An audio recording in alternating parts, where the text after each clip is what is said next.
Hello guys, welcome to our channel जिसका नाम है फूड जीनियस। तो आज का जो हमारा टॉपिक है वो है द स्टोरी ऑफ समोसा। तो वीडियो को शुरू करने से पहले लाइक एंड सब्सक्राइब कर दें और उस बेल आइकन को दबा दें ताकि आपके पास लेटेस्ट वीडियो जल्दी से पहुंच सके। तो वीडियो को स्टार्ट करते हैं। समोसा मिडिल ईस्ट और सेंट्रल एशिया से आया है, फिर वहाँ से अफ्रीका, साउथ ईस्ट एशिया और साउथ एशिया में फैल गया। ये जो रेसिपी है वो 10th सेंचुरी के बीच एक बुक लिखी गई थी जो अरब बुक है, उसमें इसका जिक्र हुआ था।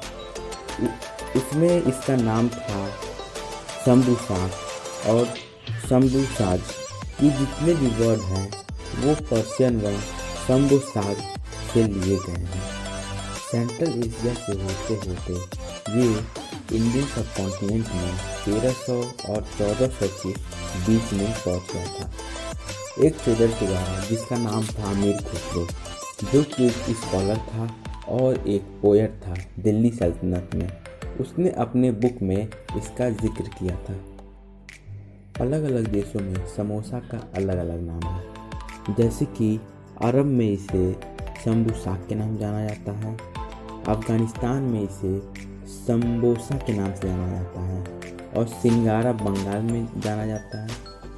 पाकिस्तान में और भारत में इसे समोसा के नाम से जाना जाता है और कजाकिस्तान में इसे संबूसा के नाम से जाना जाता है। जो समोसा है वो फ्राइड और बेक्ड पेस्ट्री है जो फिल्ड होता है स्पाइसेस से, आलू से या प्याज से, मटर से, चीज़ से या बीफ से, और कुछ उसमें अलग मीट भी डाले जाते हैं।